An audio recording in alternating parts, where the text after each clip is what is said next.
Hello humanoids, Halfling Hannah here with halflinghobbies.com, where we have everything you need to create environments that inspire adventure. Today, I need to tell you something, Dungeon Masters. If you don't like the inspiration system in Dungeons & Dragons 5e, then you're probably doing it wrong.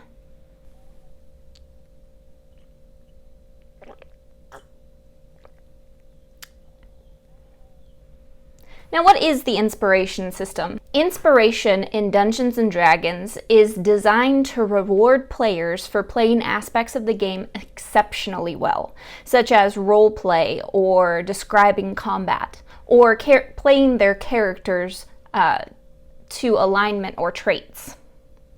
Now, DMs typically reward inspirations when players do something exceptionally well. Players then use this point of inspiration to get advantage on one attack roll, saving throw, or check of their choice.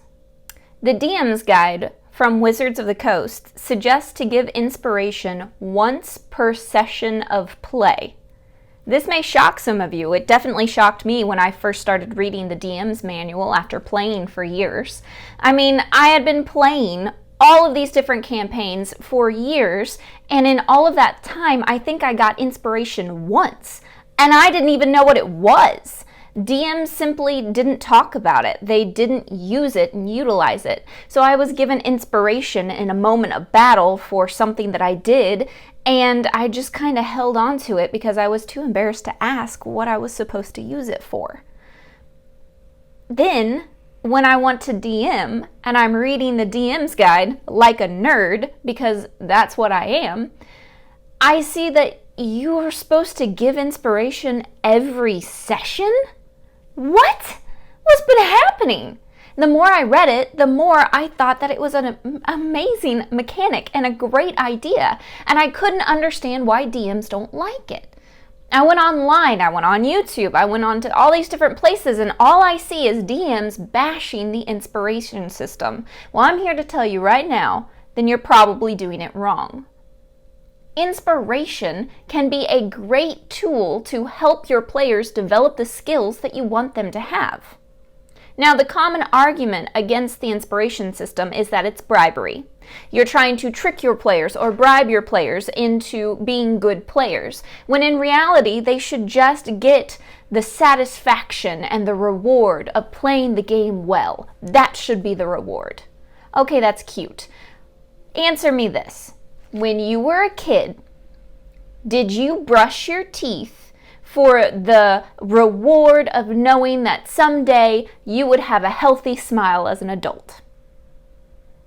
The answer is likely no. No, you didn't do that. You brushed your teeth so that you could get a sticker on that little chart because you liked getting stickers.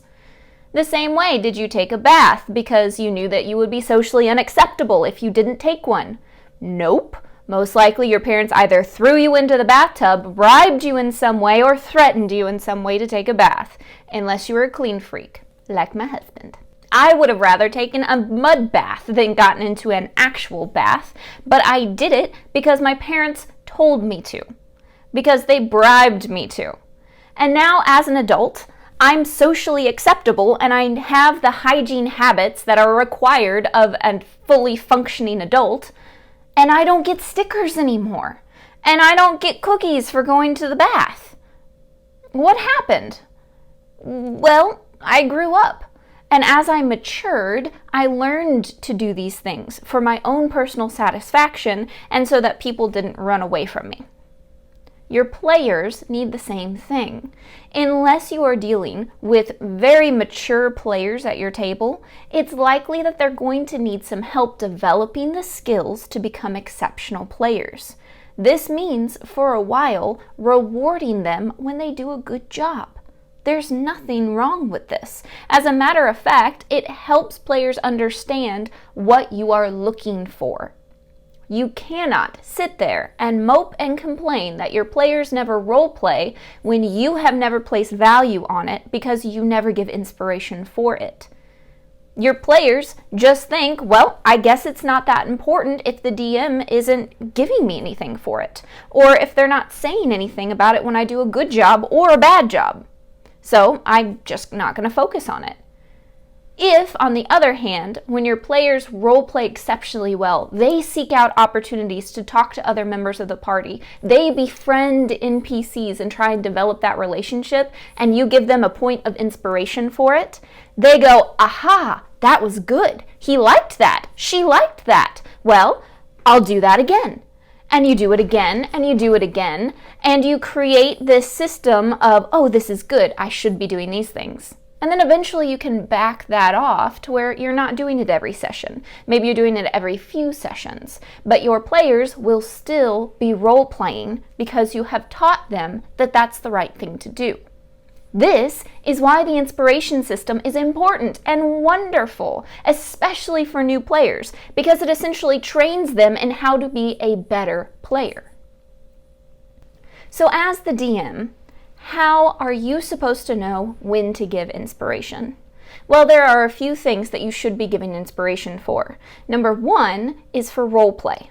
When characters specifically talk to other players at the table to deepen bonds and form relationships, they deserve inspiration for that.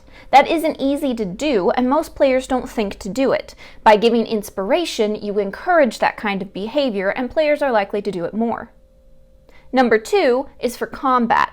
Not necessarily dealing a lot of damage, but the way that they describe their character and what they're doing in combat, their strategies and thinking about it, and even coming up with a strategy to not engage in combat at all. All of those things require creativity and planning and should be rewarded. Hi. Do you want to say hi? You kiss? Like a baby. Number three, acts of heroism. So acts of heroism are anything that requires bravery and self-sacrifice. This can happen in combat when someone takes the damage for someone else, maybe even causing them to fall unconscious to protect a friend, or even outside of combat in the narrative, when a really stingy tightwad player gives up some gold to help someone in need, or a soldier character who really likes to stick by the rules and stick to the book, doesn't arrest someone for stealing bread to feed their hungry family. These things are acts of heroism. They go against the character's natural tendencies in order to help other people. And these acts definitely deserve some inspiration. And then last of all, victories and goals. If you are running a narrative story type of campaign where there are milestones and bosses and things that progress to the end of the campaign, then when your players reach a milestone or complete a goal or find an NPC that they were supposed to find, then it's a great idea to reward the entire party with inspiration. Eventually, you may want to get to this point where you're not giving inspiration every single session, but every 3 to 4 as the party reaches different goals. Rewarding inspiration for meeting goals and certain victories or getting to certain points in the story will help ensure that your story continues and progresses the way that you want it to. If you find that your players are willy-nilly going everywhere and they really don't care about figuring out what's happening in the world, giving some inspiration when they get to certain points will definitely help with that. Players, well, we're just like everyone else. We like to feel good about ourselves. We love rewards and prizes. We love feeling like we did something really good. And inspiration can be your way of telling your players that, of saying, hey, you did a really good job and I want to give you something for it. I don't see what's so bad about that. And finally, as a DM, how are you supposed to reward inspiration? Well, there are a few ways. The first is that you, as the DM, decide who gets inspiration and when you give it to them. When they do something that you deem as exceptional, you give them inspiration. Now, inspiration is kind of an intangible. You tell your players that they have it, they mark it down on their sheet, and then they can use that point of inspiration whenever they want. This can be a little bit more difficult to track because players aren't looking at their sheets constantly, especially if they're not in combat. So I find that having tokens, physical tokens that represent inspiration, is a really good idea. You can have these tokens behind your DM screen, and then when someone does something worthy of inspiration, you hand it to them. These can be anything from poker chips to extra D20s that you have, maybe sparkly ones because that's fun. Or you can even make your own custom token for the campaign itself, just out of paper, and then laminate it with a cool picture on it or something. Heck, you can even use coasters if you want to. I mean, everybody needs a coaster. But it's something that physically represents having that point of inspiration that they can have in front of them. I keep banging the table. That they can have in front of them so that they don't forget that they have it and they don't forget to use it when they need it. If you're finding that you're having a difficult time keeping track and remembering to give your players inspiration because, well, you're doing a lot, then another option might be to have your players award inspiration. This is a really fun mechanic, but I would only suggest using it if your players are really invested in the game and aren't just min-maxers trying to maximize their advantage opportunities, because that's no fun. But if you have a group that's fairly mature players and they really enjoy roleplay and encouraging one another, then give each one of your players a point of inspiration that they can award to another player. I really like this because then it keeps all of the players engaged in and out of combat and looking for opportunities to give their team members inspiration.